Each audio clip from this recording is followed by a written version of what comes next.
Embora que a gente vai agora mais uma vez com Juliana Nascimento, que está ao vivo acompanhada de doutora Emília, uma advogada especialista em direito médico e da saúde, trazendo informações sobre como você que faz uso do SUS pode entrar na justiça por meio da Defensoria Pública para garantir seus direitos. Vamos lá, Ju.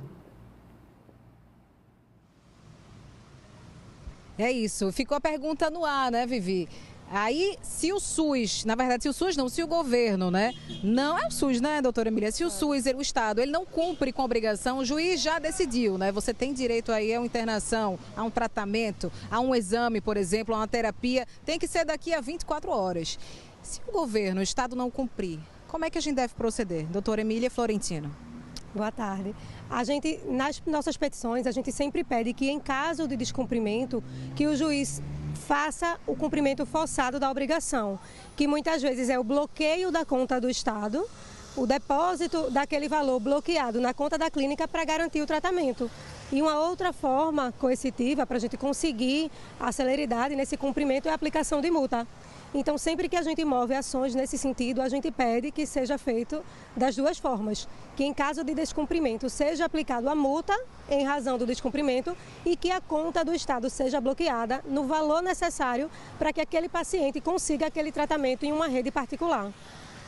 Então, vamos lá, eu dei entrada pela Defensoria Pública, tá? Não tenho condição de pagar um advogado, especialista, entrará na Defensoria Pública, mas o juiz, ele indeferiu, ele disse que eu não tenho direito.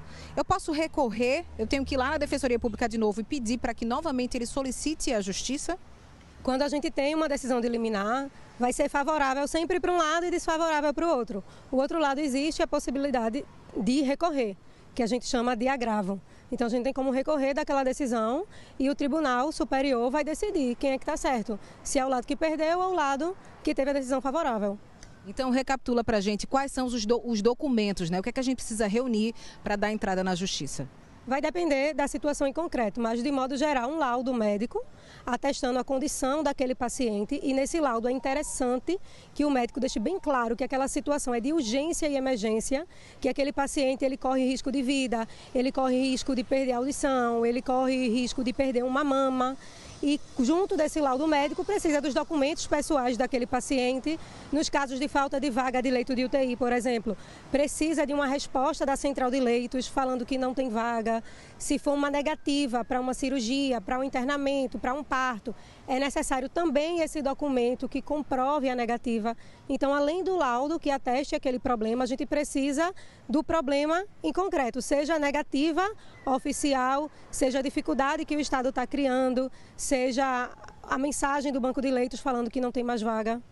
Informações importantíssimas para você que utiliza do sistema público de saúde, que precisa urgentemente de uma internação, né? Seja em leito normal, seja em leito de UTI, para qualquer idade, tratamento, terapia, remédios, né? Você tem esse direito de acionar a justiça, tá? Agradeço muito a presença de Emília Florentino, muito obrigada, doutora, especialista em direito da saúde. E dizer, Vivi, que se tiver qualquer dúvida, a gente está aqui à disposição, tá bom? Perfeito, muito obrigada também.